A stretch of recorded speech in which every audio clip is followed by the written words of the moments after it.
7 ng umaga, punta kami sa lupa na pangalan. Pero lupa ito ng share ng asawa ko. Kasi siya ang panganay. Tapos yung mama niya nawala na. Sa mundong ito, yung binan kong babae. Kaya may share sila. Pero itong lupa na ito, ano yan? 4 sila mag-share. Bali, silang magkakapatid ng asawa ko.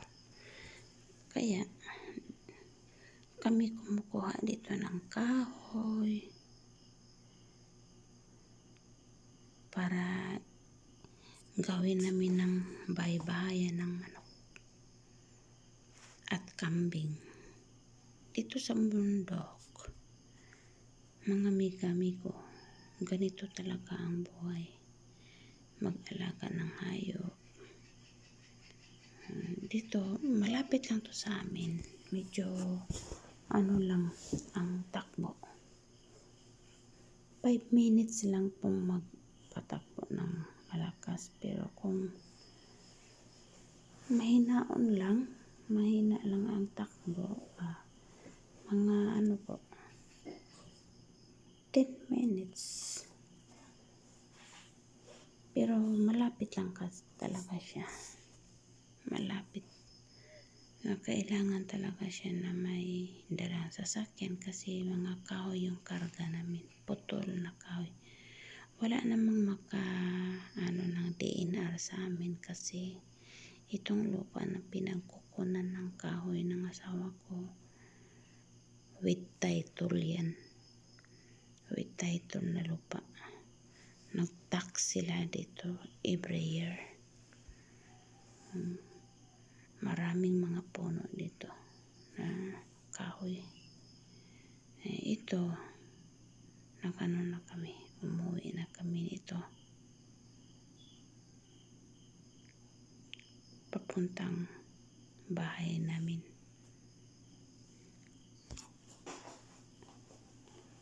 Sa unahan naman, mayroon naman silang itong karsada pero naputol lang, hindi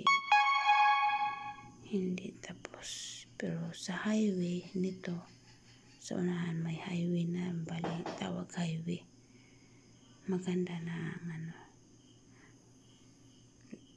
simentado na yung daan. Pero hindi yung highway na pang syudad. Pang highway lang yun sa bundok. Dito, maliit lang daan kasi sa bukirin to. Yan ang lugar ng asawa ko sa kanila. Yan, may mga baka.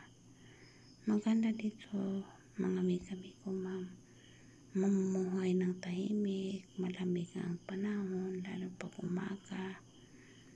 May fogs, marami kasi dami siyang mga tanim na kahoy.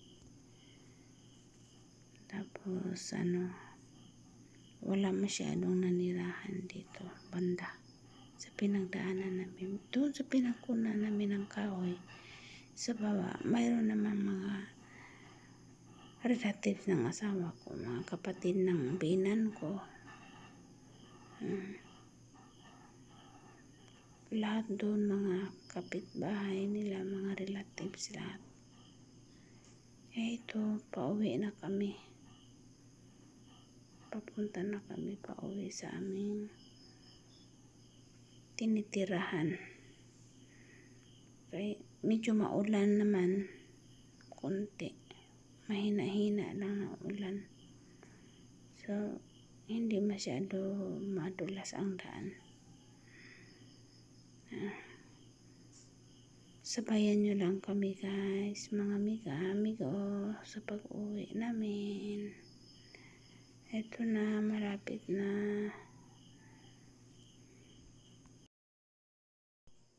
Dito naman mga amigo, dinadaanan namin, hindi masyado tapos yung kalsada niya. Putol lang yung kalsada na semento. Pinipili na yung pinakamahirap na madulas na talaga. Ayan, yung semento nila. Pero dyan sa unahan, ito, pitos na to. Yung kanilang lupa yun, ng pangalan na Barrio. Sa share ng magkakapatid ng asawa ko, mula sa nanay nilang, yung binan kong babae na wala na sa mundo. Kaya, ito, ayan na daan na yan, papuntang pitos, yung sa left side, ayan. Yan, left side, yan, dyan, ayan. Pero hindi, dadaanan lang namin. Dito lang kami pa uwi na. Dumiretso lang kami.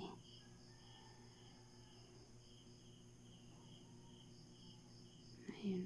Sa unahan, maganda na yung daanan namin dito. Bali, parang highway siya papuntang syudad. Sa Karkar. Syudad namin.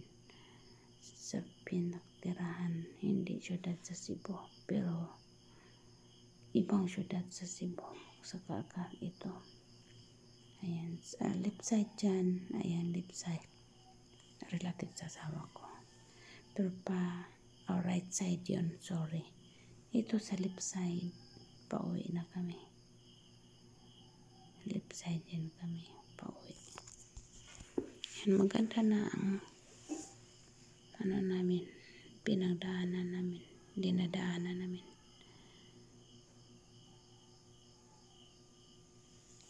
Simentado na siya. So ngayon lagi pang nagtrabaho sa kalsada yung mga tao. Pinaayos sa gobernador namin.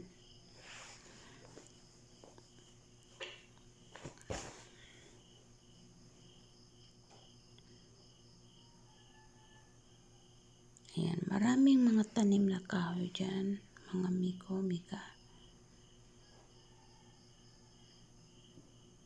Kaya malamig na malamig dito. Lalo pag madaling araw, madaling gabi, bagong gabi, madaling araw, tapos hanggang alas 7 yan, mag-fogs pa yan dyan. Ngayon, ang oras ngayon is yung namin dyan, alas 10 na yan. Alas 10, pauwi na kami kasi maaga kami pumunta doon nakuha ng kahoy para gawin ng bahay-bahayan ng manok tsaka kambing. Pero unahin namin yung bahay-bahayan ng manok. Bawal yung manok namin. Hindi ipreso kasi may mga tanim kami na mga halaman, masisira nila. Tsaka sa kapitbahay baka makasala, kaya ipreso ang mga manok. Dito may water station na dito na pang refill. Yung sasakyan na yun na truck, mga kasamahan yun sa nagtrabaho ng kalsada. Yan, kahit bundok dito, maganda na yung dadaanan namin, kalsada, simentado na siya.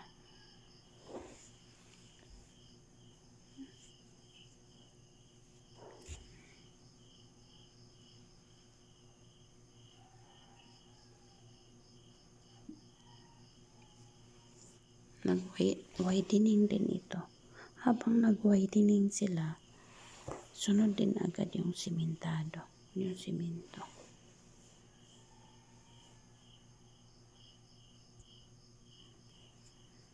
Kaya maganda na siya tingnan.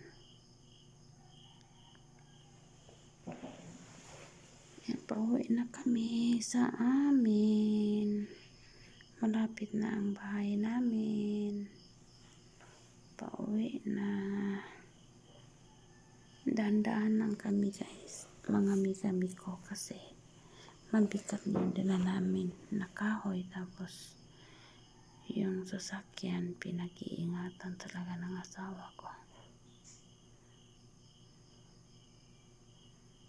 Ayan, ikot na kami.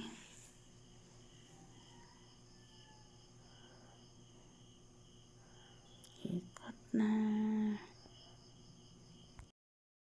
Ayan, malapit na kami. Banghouse yan ng mga trabahante sa kalsada. Yan, mga sasakyan nila naka-standby. Mga buhangin, giniling ng mga bato.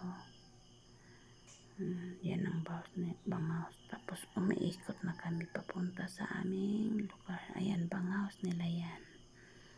Diyan sila, mga gamit nila nandyan. Iba dyan natulog. Dito, baba na kami. Papunta na kami sa aming bahay na baryo namin. Maliit na baryo.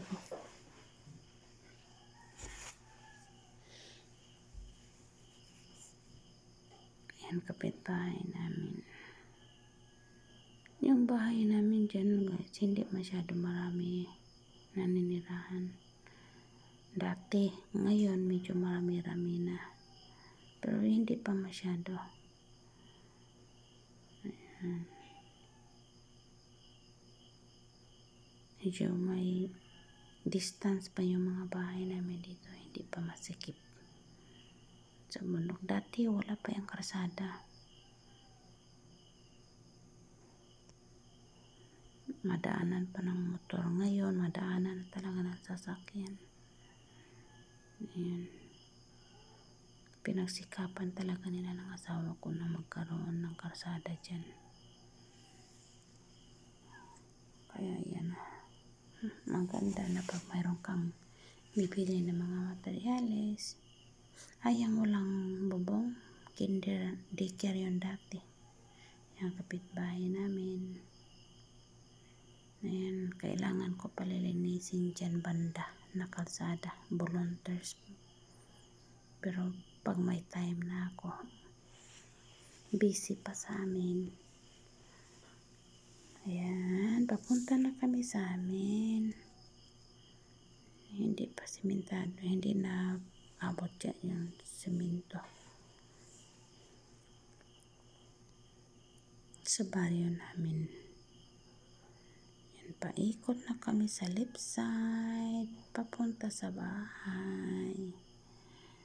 Ayan. Yan, ikot na kami. Yan ang area ko, guys, para taniman ng mga mais. Pero hindi na kami nagmais. Tinaniman ko na ng mga saging tsaka niyog na dwarf. Ayan ang bahay namin, guys. Hindi pa tapos kasi kulang pa siya sa pintura tsaka yung parkingan ng sasakyan. Temporary muna. Ayan ang anak ko.